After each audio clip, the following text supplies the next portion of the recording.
Auschwitz. Plus d'1 million de morts. Le plus grand camp d'extermination jamais créé. Le tout dans l'unique but de supprimer un peuple. Des hommes, femmes et enfants innocents, arrachés à leur famille. Hitler les considérait comme des êtres inférieurs, et fait donc de leur extermination son objectif premier. Il est difficile de décrire avec des mots l'horreur qu'ont vécue les personnes qui furent déportées dans ce camp de la mort. Il est d'autant plus compliqué pour un lycéen de s'imaginer que de telles choses aient pu se produire.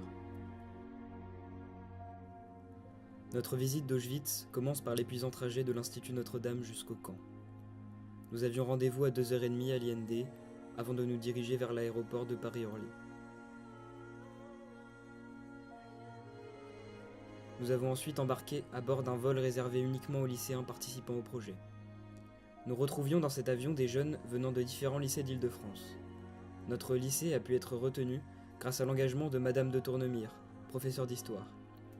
Nous lui avons donc demandé ce qui l'avait motivé à emmener ses classes de première à Auschwitz. Donc j'ai voulu monter ce projet d'Auschwitz pour plusieurs raisons. D'abord pour moi-même, parce que en tant qu'historienne, j'avais une certaine forme de curiosité et je voulais me rendre sur les lieux de ce crime odieux qu'a constitué la Shoah. Ensuite, en tant que professeur d'histoire, c'est vrai que j'attachais vraiment une certaine importance à emmener des élèves, et des élèves déjà un petit peu dotés d'une certaine maturité, des élèves de première. En plus, la Shoah était au programme de première, donc ça me semblait cohérent. Voilà, j'en ai parlé à Madame de Pomereau, collègue et amie, et qui a été tout de suite favorable à ce projet. Voilà. Alors ensuite, en tant que citoyenne, je pense que c'était très important pour moi de me rendre sur les lieux, d'y emmener des élèves pour en fait toute cette problématique de l'antisémitisme qui est récurrent dans nos sociétés, et surtout dans nos sociétés lorsqu'elles sont en crise. Et vraiment, je me suis dit qu'il fallait que je sensibilise les élèves à cette problématique. Et il m'a semblé que rien n'était mieux que d'aller sur les lieux du drame, les lieux du crime. Une fois arrivés à Cracovie vers 9h du matin, nous sommes tous étouffés par le froid glacial, la température atteignant les moins 15 degrés. La fatigue accumulée, due au peu de sommeil et au voyage, rend les conditions de visite d'autant plus difficiles. Après 1 heure de bus dans la campagne polonaise, nous arrivons finalement sur le site d'Auschwitz II vers 10h30. Commence alors une marche vers le camp. Nous nous arrêtons d'abord sur le premier quai de débarquement des déportés, et nous y trouvons l'un des wagons à bétail ayant participé à leur transport. Nous arrivons finalement à la tristement célèbre porte d'entrée du camp, et retraçons les pas des déportés qui empruntèrent le même chemin que nous il y a moins d'1 siècle. Une fois entrés dans le camp, nous sommes tous stupéfaits par la taille du camp d'Auschwitz II. Le camp s'étend sur des kilomètres. On ne peut pas en voir le bout. Entourés de barbelés et de grillages, nous nous sentons réellement emprisonnés et oppressés. Notre visite commence par les baraquements dans lesquels dormaient les déportés en attendant d'être tués. Les conditions y sont inhumaines.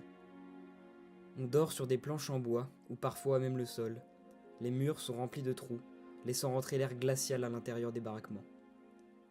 Ils sont prévus pour accueillir 50 chevaux, mais en réalité, plus de 400 hommes dorment ici.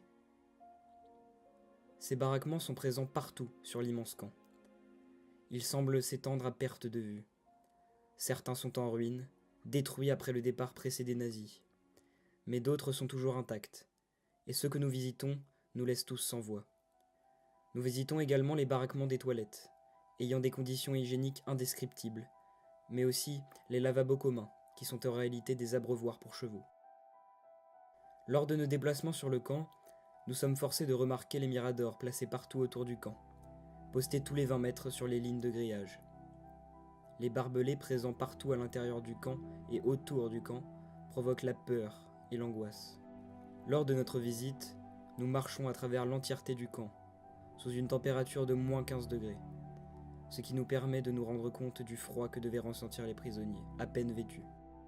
Nous nous rendons enfin compte de l'immensité du camp lorsque nous arrivons devant ces étendues d'herbes gigantesques, où l'on aperçoit au sol les contours des baraquements détruits, et nous imaginons ainsi la quantité de déportés que pouvait contenir ce camp. Nous réalisons que le camp est construit au milieu de nulle part quand nous voyons les plaines de la portion de la forêt encore intacte. La beauté de la nature polonaise vient contraster avec la violence génocidaire perpétuée dans ce lieu, et cela impacte d'autant plus notre ressenti. La nature reprend ses droits et vient recouvrir les atrocités commises. Au milieu de la forêt, nous découvrons les décombres d'une chambre à gaz, détruite par les nazis à leur départ, et les photos, situées autour de la ruine, sont plus qu'effroyables. Nous clôturons la visite d'Auschwitz II Birkenau par la découverte d'un bâtiment en plein milieu du camp, dans lequel nous découvrons des objets ayant appartenu aux déportés, mais également des milliers de photos des personnes tuées dans le camp. Après avoir déjeuné dans le car, nous entamons pendant toute l'après-midi la visite du camp d'Auschwitz I, transformé en musée. Nous traversons la fameuse porte d'entrée du camp d'Auschwitz I, par laquelle sont passés tous les déportés assignés au travail, et sur laquelle est inscrite en allemand la phrase « Le travail rend libre ». Nous trouvons à l'intérieur du camp de grands bâtiments en briques qui abritaient les dirigeants du camp ou les prisonniers. Une fois de plus, nous sommes enfermés par des barbelés. Dans les bâtiments en briques se trouvent des photos de déportés qui avaient été prises à l'époque par des nazis. Le bâtiment suivant montre des objets appartenant aux déportés, dans des salles immenses dans lesquelles nous retrouvons des vitrines remplies de lunettes, de valises, de chaussures et d'autres objets en tout genre. Nous sommes tous horrifiés par ce que nous voyons, et notre guide nous annonce que cela ne représente qu'une petite partie des objets des déportés qui ont été gardés, le reste ayant été brûlé ou donné aux familles allemandes. Le bâtiment suivant nous en apprend plus sur la vie d'un déporté à Auschwitz, nous montrant ses conditions de vie, ses habits et ce qu'il faisait pendant ces journées. Nous en apprenons également plus sur le rôle que la musique a joué dans les camps, grâce à des photographies. Nous voyons également la partie réservée aux enfants, montrant entre autres des photos terrifiantes d'enfants anorexiques, n'ayant rien à manger.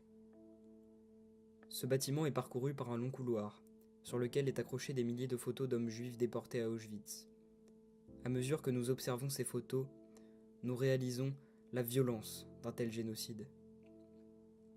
Le dernier bâtiment que nous visitons abrite une salle résumant tous les convois partis de l'Europe à destination des camps d'Auschwitz. Nous trouvons dans la dernière salle des photos d'enfants déportés à Auschwitz, avec une brève description de leur déportation. Nous finissons la journée par une visite d'une chambre à gaz encore intacte, en nous expliquant jusqu'à son fonctionnement. Sur le chemin pour aller rejoindre le bus, nous croisons même le chemin de vétérans de la Seconde Guerre mondiale, venus rendre hommage aux personnes déportées.